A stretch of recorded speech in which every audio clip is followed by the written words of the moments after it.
Sim, gostaria mesmo de pedir. Já está. Muito bem. Portanto, antes de mais, muito obrigada por ter aceito o nosso convite, Dr. Paulo. É um prazer enorme poder contar com a sua participação e com a sua colaboração neste projeto.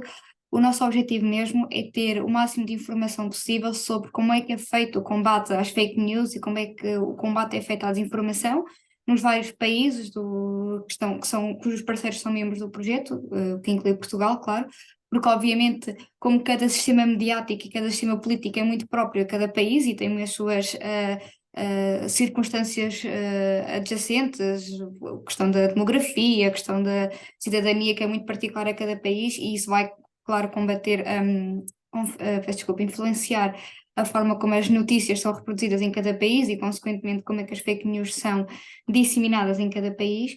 E, portanto, a nossa ideia aqui hoje era mesmo só falar com alguém que está na linha da frente, digamos assim, ao combate nesta problemática e que tem uma grande e vasta experiência e perceber um bocadinho como é que o processo é feito, ou neste caso, quer em sentido de mais lá numa agência, no âmbito de uma agência, quer um jornalista de forma individual, como é que poderia combater e proceder ao combate às fake news e à sua disseminação.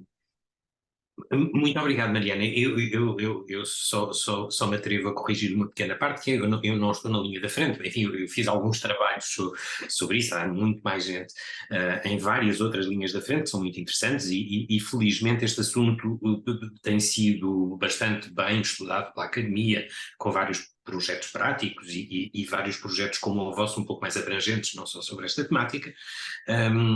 Mas que são muito interessantes e importantes.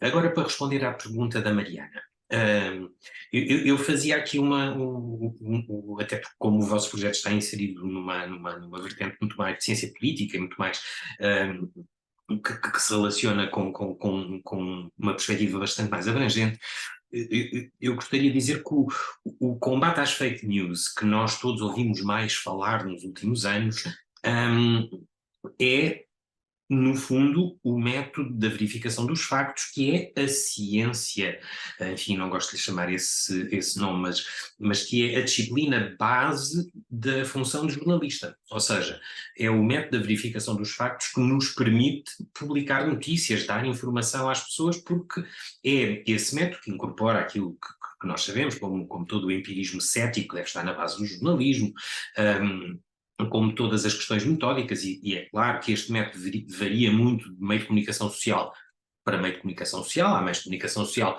que têm métodos de verificação de factos que são conhecidos, que estão publicados, o Público tem um livro de estilo, há vários outros jornais que têm esse tipo de preocupação aqui em Portugal, e outros que não têm tanta preocupação com a verificação dos factos e que nos dão muitas vezes notícias que são elas próprias, enfim, que não são uma conclusão sobre a verdade, sobre aquele facto. São da dúvida, são, enfim, o início de qualquer coisa. E, enfim, esse debate era um debate que nós vínhamos tendo sobre a qualidade do jornalismo e sobre a utilização dos factos no jornalismo. Era um debate que nós já vínhamos tendo há algum tempo, que não foi causado pelas fake news. Eu, ingenuamente, pensei, quando comecei a trabalhar no assunto das fake news, que isto iria reforçar a forma como os meios de comunicação social trabalham o seu método de verificação de factos para poderem mostrar-se, enfim, capazes de ser o sítio onde as pessoas iriam adquirir aquilo que é fundamental para a nossa vida cotidiana, que é, para podermos tomar decisões, nós temos que ter informação.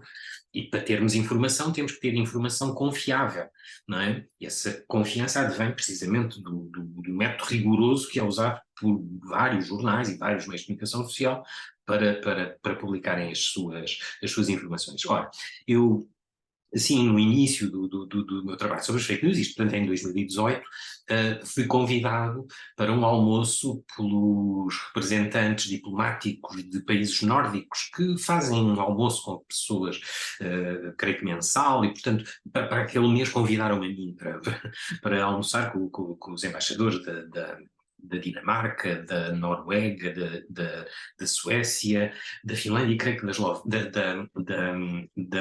Islândia, peço desculpa. E foi muito interessante porque me perguntaram o que está a acontecer em Portugal é o mesmo que está a acontecer nos nossos países, ou seja, com a emergência das fake news, as pessoas passaram a assinar mais jornais, a consumir mais informação, e eu tive que lhes explicar que não. Um, mas não podemos achar que isto é apenas culpa do público que não se quer informar. Podemos ir por aí se a Mariana quiser nas perguntas ou não, mas isso é um tema muito interessante. Mas creio que também é uma grande culpa da forma como as administrações dos principais grupos de média reagiram às fake news. Em muitos casos, basicamente copiando técnicas que nós sabíamos que eram as técnicas, enfim, mais profícuas destes sites. Só para fazer um parênteses, num dos trabalhos que nós fizemos, conseguimos perceber, até através da tecnologia que mede essas coisas, que uma notícia, imaginemos, do Correio da Manhã, um jornal muito popular, tinha menos visualizações online do que a mesma notícia travestida por um site fake news com um título diferente, mais agressivo ainda, ou qualquer coisa assim. E, portanto, este tipo de técnicas foram transpostas para os meios de comunicação social, e enfim, nada de muito relevante, pelo menos nos grandes grupos de comunicação social. Por exemplo, projetos novos como o Fumaça têm publicado um código de verificação de factos que é muito exaustivo. Eu digo muitas vezes a brincar que eu não sei como é que o Fumaça consegue publicar alguma coisa que passe por aquele método de verificação de factos que eles têm, mas conseguem, e a prova está aí. E, portanto, isto foi uma longa resposta para dizer, Mariana, que a verificação dos factos é fundamental na principal arma que nós temos, enquanto sociedade, para combater a desinformação, que é a boa informação e a forma como nos informamos. Depois das fake news surgiu uma coisa mais específica, que são as agências de verificação de factos. E eu aí tenho uma posição um pouco mais crítica, porque considero que as agências de verificação de factos, sendo necessárias até para apaziguar um pouco os ânimos, que estavam provavelmente muito exaltados sobre este assunto, na sequência das eleições americanas, do Brexit, etc., e sobretudo internacionalmente, dependeram muito destas agências para as empresas, não é? A Meta agora, mas na altura o Facebook, o Instagram, o Twitter, pagaram os serviços destas agências para fazerem a verificação, enfim, muito sumária e muito imperfeita daquilo que iam publicando, ver se havia alguma coisa que era suspeita.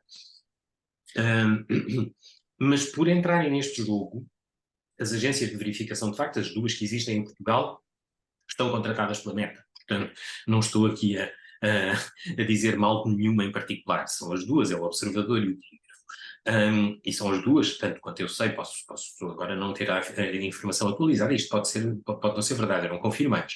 Eram até há bem pouco tempo, ambas trabalhavam ambas para a Meta. Isto coloca um problema, que a agência de verificação de factos passa a depender da verificação de factos como único propósito do seu trabalho jornalístico. E eu percebi isso pelo meu próprio trabalho logo no início, cria-nos um problema, que é nós muitas vezes estamos a fazer um trabalho sobre fake news e estamos a amplificá-las mais pelo nosso trabalho do que pelo remoto espaço que elas ocupariam provavelmente nas redes sociais. E quando há um meio de comunicação social inteiro que só faz isto, é muito provável que esse meio de comunicação social passe a fazer verificação de factos de banalidades absurdas. É verdade que a atriz não sei quem usou um brinco vermelho numa cerimónia não sei aonde, qual é o interesse público desta verificação de factos? Ou até qualquer coisa que não tenha... Eu desde o início tentei encontrar, para poder balizar o meu trabalho, uma definição de fake news e de desinformação, porque senão não poderia trabalhar. Tudo pode ser potencialmente fake news ou desinformação, não é?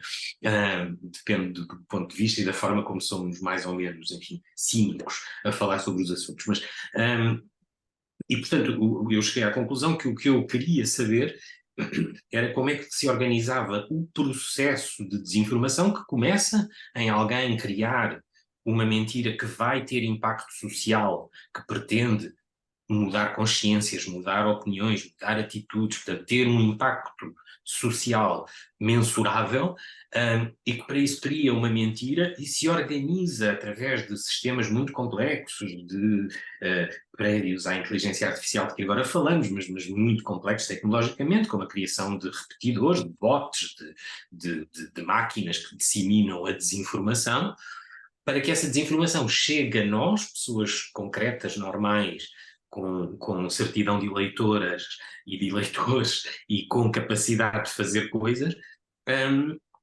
que nos mude a forma de atuar. Isso foi muito Uhum. visível na Europa e em Portugal, mais ou menos ao mesmo tempo, embora houvesse diferenças, e eu acabo já, Mariana, portanto já estou a falar há meia hora, que é, mas se vocês me deixarem, eu falo meia hora sobre isto, que é, na Europa, o tema principal destas campanhas era sobretudo a imigração, e isto até à fronteira de Espanha com Portugal. O Vox usava a desinformação associada à imigração, sobretudo, e muito, no caso de Espanha, muito o conflito nacionalista e independentista, não é? Portanto, aí encontramos coisas fabulosas como, imaginem, o grupo dos populistas de direita criava réplicas, criava páginas ou utilizadores de Twitter falsos que defendiam as posições contrárias para poder alimentar um debate. Portanto, já estávamos neste nível de complexidade. Portanto, este processo era o que eu pretendia descrever e, portanto, para mim, desinformação e fake news eram apenas aquelas tentativas de manipular a opinião pública com assuntos de relevância social e política. Eu não fiz nunca fake news sobre o Cristiano Ronaldo, deve haver milhões, ou sobre personalidades, ou, enfim, centrei-me muito neste restrito tema. Uhum. Muito obrigada, sim. Por acaso tocou aí num ponto até muito interessante e bastante importante, que é também como é que o combate às fake news pode ser feito sem, por sua vez, dar mais visibilidade às fake news em si próprias, porque realmente a partir do momento em que se tenta categorizar ou classificar uma dada notícia como desinformação, não só está-se a chamar mais a atenção e, sobretudo, no caso das redes sociais, muitas vezes o que vai acontecer é esses posts, essas publicações, esses tweets vão ter um aumento, um pico de interesse e de cliques e visualidade porque foram mencionadas em grandes plataformas como o Observador ou nos grandes canais de televisão. Como é que poderíamos então, isto agora muito também um bocadinho especulando, mas como é que conseguiríamos encarar ou programar um método para garantir que isso não aconteça? Será que as plataformas de redes sociais, a Meta, entre outras, que elas próprias patrocinam e subscrevem as agências de verificação de factos, também devem assumir essa responsabilidade de esses posts serem banidos, serem apagados, ou um outro sistema que poderíamos integrar para garantir que isso não aconteça? É uma pergunta difícil, Mariana, e a minha resposta vai ser não, mas vai demorar algum tempo. Se me que é, eu desde o início achei duas coisas óbvias para mim como defensáveis e como alterações legislativas, como alterações de comportamento ou de autorregulação das próprias plataformas. Uma delas era a de que, sobretudo, o Google e o Facebook, a Meta agora, deviam ter uma política de admissão de utilizadores que fosse o mais possível imune à utilização de bots. Quero dizer com isto é, cada utilizador teria direito a ter uma conta, podia ser uma conta anónima, eu percebo o argumento de que dar a cara em muitas regiões do mundo é, infelizmente, e em muitas regiões da Europa até, jornalistas assassinadas na Europa recentemente, a utilização da cara, do nome, etc., não tem de ser obrigatória, mas para a admissão de novos de utilizadores, o Facebook devia ter o registro de quem são os seus utilizadores e de que a um utilizador corresponde uma conta. Isto era, para mim, óbvio na altura, nunca foi feito, reduziria bastante, pelo menos o canal de amplificação, na minha opinião, que estas formas do processo da desinformação usam muito recorrentemente. Esta era uma das alterações que eu propunha. Mas cedo também comecei a perceber que estávamos perante, enfim, o ciclo vicioso é muito pessimista e muito fechado para o que eu quero dizer, porque há aqui um lado de criatividade e de imponderável social que é interessante também de percebermos e de estarmos curiosos e atentos. Mas a forma como estas plataformas cresceram nos últimos tempos alimentou-se muito de um novo tipo de consenso social na forma como nós usamos a informação.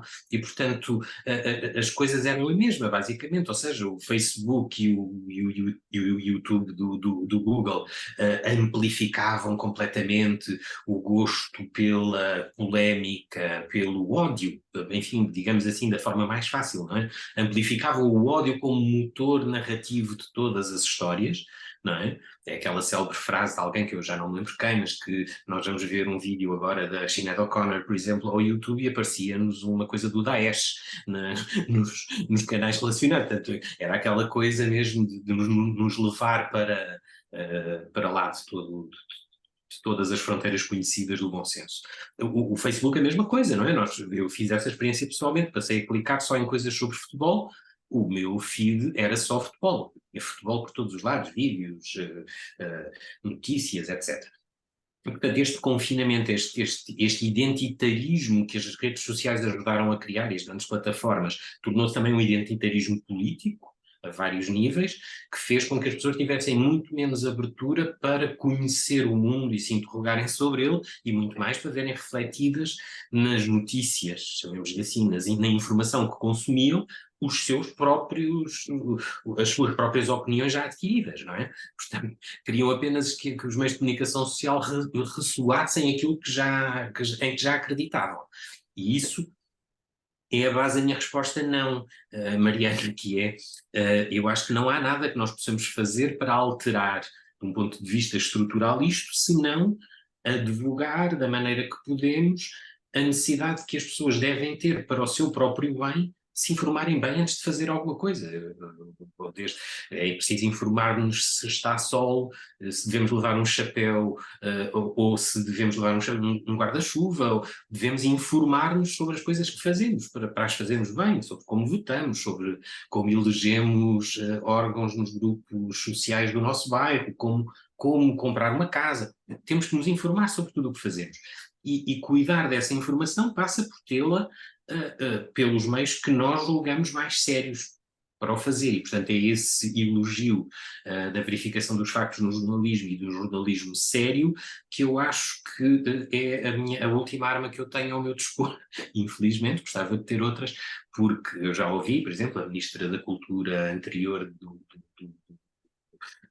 deste governo dizer, a anterior, não o atual, dizer numa cerimónia pública sobre desinformação que a inteligência artificial iria ser o fim da desinformação.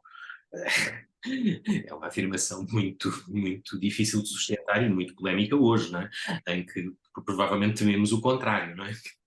Em que a desinformação passará a fazer parte da inteligência artificial que nos ditará enfim, o resultado das pesquisas futuras. Portanto, o que temos, infelizmente, é uma sociedade muito polarizada, que é muito identitária politicamente por razões, como as que referi há pouco, do encapsulamento em que nós vivemos nas redes sociais, da falta de diversidade dos nossos contactos e da nossa sociabilização, mas também por razões políticas, económicas, de desespero, de alheamento perante o bem comum, que era o que o jornalismo, em princípio, uma das frases mais interessantes que eu ouvi sobre teoria do jornalismo era de que o jornalismo devia ser a moldura do debate público, em que os jornais seriam tanto melhores quanto melhor soubessem emoldurar um debate público que interessasse à maioria, não é? Um, ou, em última análise, interessasse a toda a gente, é esse o objetivo final. Um, mas eu acho que estamos cada vez mais longe disso, infelizmente, Uhum. por culpa própria do jornalismo, por culpa, pela forma absolutamente, enfim, como lhe chamar, negligente como as democracias encararam sociabilização através das redes sociais e a própria forma da disseminação política, partidária, clandestina, nesses meios. Portanto, nisso estou bastante pessimista, mas não desisti. Continuo a achar Uhum. que o jornalismo pode ajudar, de alguma maneira. Outra questão também que já tocou agora, que também é muito importante, nós queremos, e isto tem sido um debate constante ao longo dos últimos anos, que é como é que conseguimos que os cidadãos, que as pessoas se interessem não só pelos assuntos de tema político, porque afetam-nos a todos, embora o tema, o vulgar que se costuma ouvir dizer é isso está lá muito longe, isso é lá com eles, isso a mim não me interessa, a mim não me diz nada, quando na verdade interessa, por todas as decisões que são tomadas a nível político vão nos afetar a todos, de uma maneira ou de outra. E mesmo a nível do jornalismo, cada vez há cada vez menos pessoas a ler jornais e a ler, a consultar mesmo online, mesmo as notícias online nas plataformas jornalísticas sérias e factuais. O que é que nós poderíamos fazer para além da constante, da contínua tentativa de consciencializar e de alertar as pessoas para os problemas, não só para os problemas, mas também para a necessidade de estarem informados e para pelo menos tomarem uma decisão informada, independentemente de qual seja a direção da decisão, mas pelo menos tomarem-na de uma forma informada, o que é que quer os jornalistas, quer a classe jornalística, quer até a classe política pode e deve fazer para continuar a tentar que os cidadãos se interessem cada vez mais e participem. E eu creio que há muita coisa a fazer e coisas muito interessantes portanto, eu pareci muito pessimista na resposta anterior, agora vou parecer se calhar excessivamente otimista, mas corrijam-me, por favor, e espero que o futuro não me corrija, mas que é, nós estivemos a falar de coisas que são constantes e mais ou menos semelhantes em toda a Europa e nos Estados Unidos, ao longo da nossa conversa. As estratégias da desinformação, os efeitos políticos da desinformação, a forma como se organizam, a utilização das redes sociais para tudo isso enfim, a negligência dos Estados, etc. Isso é tudo comum. O que não é comum é a situação concreta em Portugal de uma voluntária iliteracia informativa crescente nos últimos anos. Isso não é comum no resto da Europa. No resto da Europa temos indicadores até de alguma sobrevivência interessante, de meios de comunicação social sérios, que continuam a ter um peso crescente e uma influência crescente na forma como as coisas se fazem no jornalismo nesses países. Portanto, aqui há alguma diferença. E por isso estou a ser bastante otimista quando penso que se houver uma tentativa de melhorar o tipo de informação que se dá às pessoas, sobretudo desta forma, ter muito cuidado com a forma como os próprios meios de comunicação social são instrumentalizados. Nós temos o guião completo da instrumentalização dos meios de comunicação social pelo populismo dado em direto, desde que Donald Trump anunciou que iria ser candidato primário no Partido Republicano, até que ganhou as eleições na Casa Branca, ou até que ocupou a Casa Branca, ajudou a ocupar, ou incentivou a ocupação da Casa Branca já no final do seu mandato. Portanto, temos o guião completo. Nenhuma coisa que o Vox faça em Espanha ou que o André Ventura faça em Portugal se desvia deste padrão, é exatamente aquele. Até a forma como falam, como gesticulam, enfim, é tudo copiado. E portanto nós sabemos como, em 2016, Donald Trump utilizou os meios de comunicação social americanos daquela forma célebre que levou o CEO da CBS a dizer que Trump pode ser péssimo para a América, mas é muito bom para a CBS, porque Trump dava audiências. E as estações de televisão deixaram de questionar o porquê daquelas audiências. Nós podemos todos e todas imaginar formas horríveis de obter audiências que, por alguma boa razão, as televisões não usam. Porque é que usam um político que diz que o seu principal adversário na corrida no Partido Republicano o pai dele tinha matado o John Kennedy. Trump afirmou isto depois de perder umas eleições para o Ted Cruz. Ou porque é que as televisões passavam em direto, em prime time, repetiam Trump a dizer que os mexicanos eram violadores, ou que, enfim, todos os disparates de que nos lembramos. Não é? Porque é que o Twitter usou Donald Trump até ao fim do seu mandato e só o baniu depois. Não é? É provavelmente até a forma mais óbvia e cínica de um relacionamento mediático com Trump é do Twitter. Mas o meu ponto não é esse sequer, é que nós tínhamos um guião de como isso afetou a forma como a comunicação social foi instrumentalizada por uma estratégia populista, mas a comunicação social também se passou a dividir nesta mesma estratégia, aquilo que falávamos há pouco como o ódio, como a polarização extrema, criando os básicos anti-Trump que distribuíam desinformação anti-Trump da mesma forma que a desinformação para o Trump era construída e, portanto, estávamos a ter um debate entre nada, levou a uma célebre descrição numa revista americana, que era a família de várias gerações que ocupava zonas diferentes da casa às horas do noticiário e que, portanto, não tinham tema de conversa. Os avós viam a Fox News, os netos viam a MSNBC e, portanto, não havia nenhum ponto de conversa. Não podiam falar sobre nada, porque até o tempo era diferente, não é? Para a Fox News não há alterações climáticas, coisas destas, não é? Portanto, nem o tempo, nem a meteorologia eles conseguiam discutir.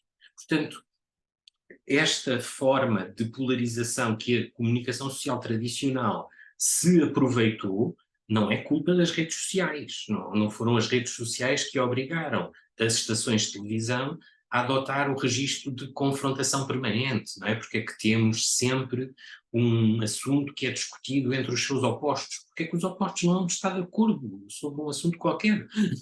Não é? Eu consigo estar de acordo com uma pessoa que pensa o contrário de mim sobre quase tudo na vida, sobre alguma coisa.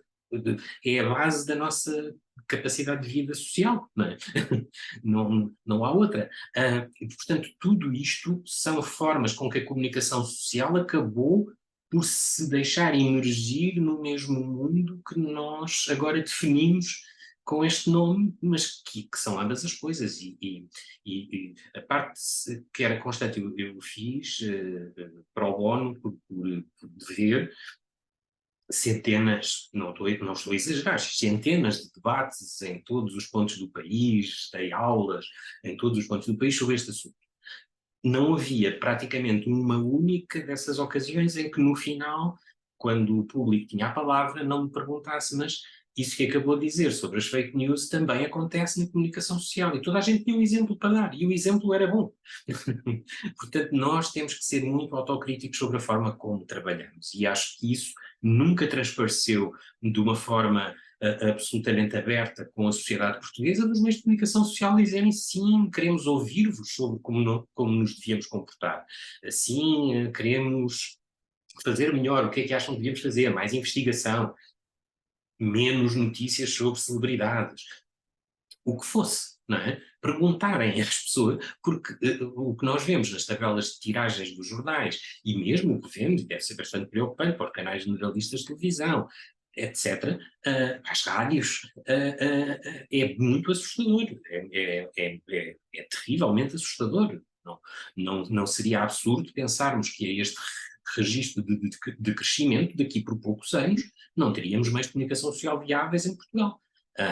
E, portanto, eu creio que isso ainda falta fazer e à medida que o tempo passa, a oportunidade é cada vez menor. Não é? Uhum. Para responder a parte positiva, há muita coisa para fazer, porque o Estado pode ter um papel nisso. Eu, ao contrário de todos os diretores de informação do país, que já se pronunciaram sobre isso uma vez no Congresso de Jornalistas, eu acho que o apoio estatal é imprescindível para nós conseguirmos fazer alguma coisa de positivo na comunicação social em Portugal, por uma simples razão. Não estou a falar de apoio direto, não estou a falar desta coisa estranha que o governo inventou durante a pandemia de pagar pela publicidade institucional antecipadamente, que iria comprar a todos os meios numa determinada proporção. Eu acho que isso não é um método nada transparente de fazer as coisas.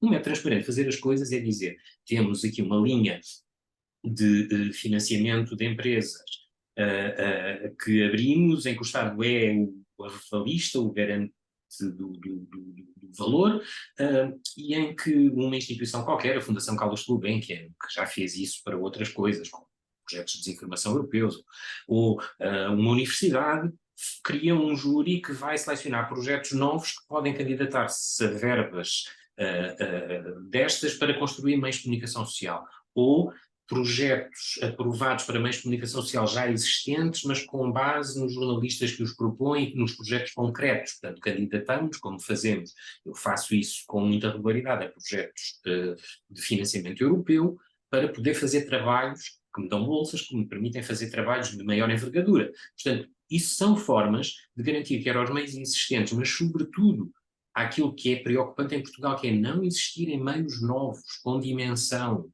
desde que nasceu o Observador em 2014, 2015, já não me recordo, mas já há muito tempo. O que nós vemos em Espanha, nascem jornais anualmente, na Alemanha estão sempre a surgir novos jornais, em França surgem. Porquê é que em Portugal isso está vedado? Está vedado porque os bancos não têm capacidade para financiar projetos deste tipo, porque as pessoas, ao candidatarem-se a financiamento bancário com um projeto deste tipo, vão reduzir muito a sua novidade editorial e de negócio, provavelmente porque querem fazer uma coisa segura para poderem pagar o empréstimo que vão contrair e, portanto, vão fazer uma coisa muito mimetizada do que já existe, enquanto que se o Estado garantir um financiamento a juros zero para os primeiros 3 anos no meio de comunicação social, com dinheiro que o Estado pode retirar de planos de recuperação europeus ou do que quiser, porque isto insere-se em todos os temas que são importantes para o futuro da Europa, um, e de Portugal em concreto, isto é possível de fazer. E creio que só não temos isso em Portugal porque os governos têm medo de fazer isto, porque não querem passar por influenciadores da comunicação social. Então preferem ter uma série de jornais cuja titularidade não é conhecida em território nacional, que estão sediados em offshores, que estão sediados em zonas. Nós não sabemos quem é o dono de alguns destes jornais, que não fazemos a mais pequena ideia de quem sendo esse dono, porque é que paga prejuízos tão grandes, anuais, de jornais que vendem abaixo de 1000 exemplares nas bancas, mas continuam a ser vendidos. Qual é o jogo que está por trás disto? Portanto, o governo não tem medo de manter uma situação completamente opaca e que está à vista de todos nós, ineficiente para garantir que a maioria dos cidadãos e das cidadãs têm informação. E, ao mesmo tempo, o mesmo governo que permite que isto aconteça tem medo de avançar para uma coisa que pode, de facto, melhorar e tornar mais plural a forma como a informação é garantida em Portugal. Uhum. Falou também nessa questão que também tocou há pouco, de como é que a classe política também deve assumir exatamente esta preocupação e também colocar-se eles próprios na linha da frente do combate à desinformação e do combate às fake news e alertar a população para a importância de se manter informada e ativa. E deu até o exemplo do que se passou no Vox, que contratavam ou criavam contas falsas no Twitter para propaganda das suas próprias mensagens, das suas próprias ideologias.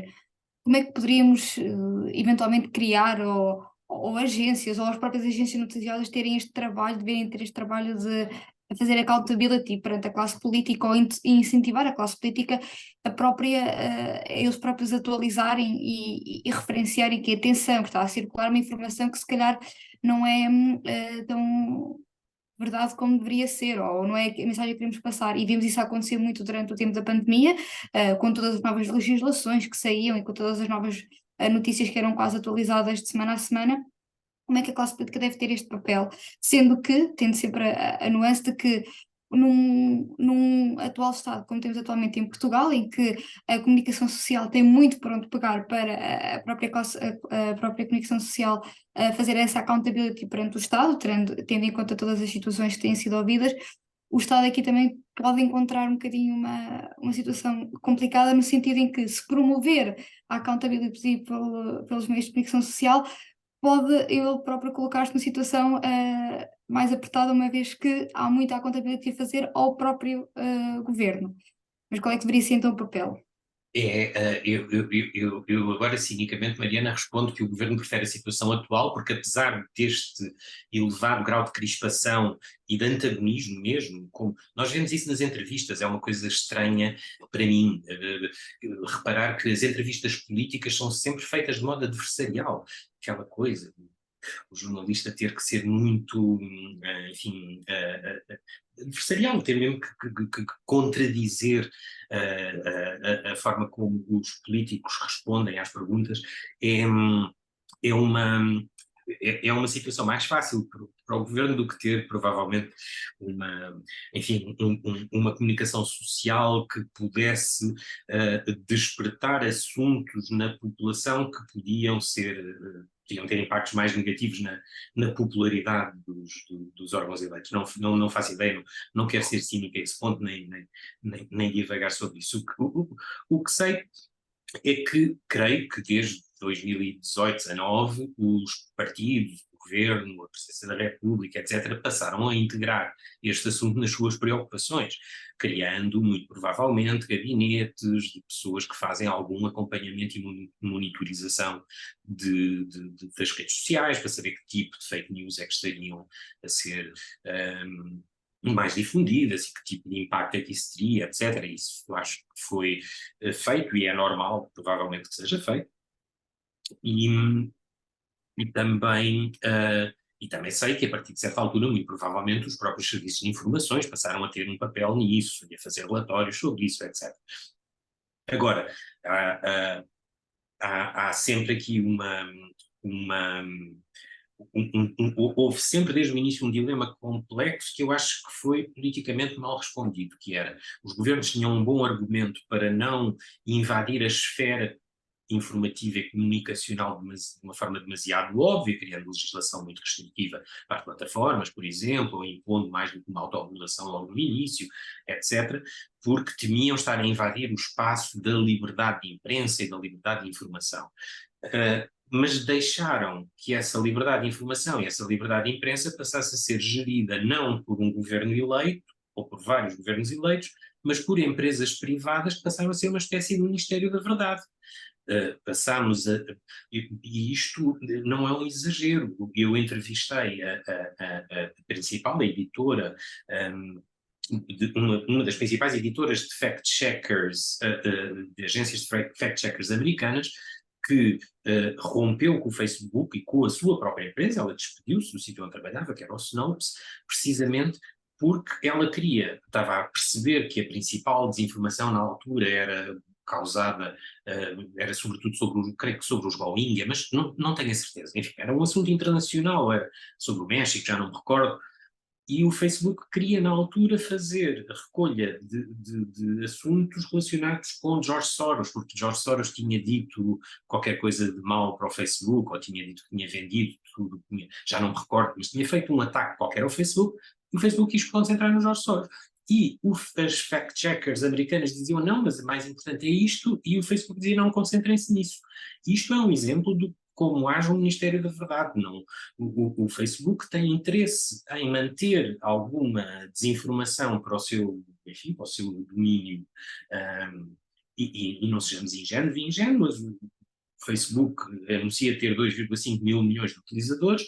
Se, como é verdade o que diz o seu fundador, o Sr. Greenspan, metade são contas falsas, este era o valor real do mercado publicitário que o Facebook representa e que é o seu principal motor económico, não é? Portanto, tudo isto tem uma lógica bastante simples e por isso creio que os governos fizeram muito mal em achar, ou continuam a estar muito mal, quando ignoram coisas óbvias como a relação óbvia que estas plataformas tinham com a criação de dependência em públicos jovens, tudo isto, não é? Que são assuntos que deviam ter levado Estados a legislar, a intervir, a debater, pelo menos, isto tudo. Na cabeça dos nossos governantes isto é um assunto que não lhes interessa porque não querem tocar nele, porque é um assunto quente e que escalda, que preocupa. E portanto, infelizmente, temos esse problema. Paulo, não sei, Mariana, se calhar diria que estamos. Não, podíamos estar aqui toda a tarde, é verdade, e certamente Paulo iria deixar aberto este canal, porque para além. Vou parar de gravar, eu não gosto.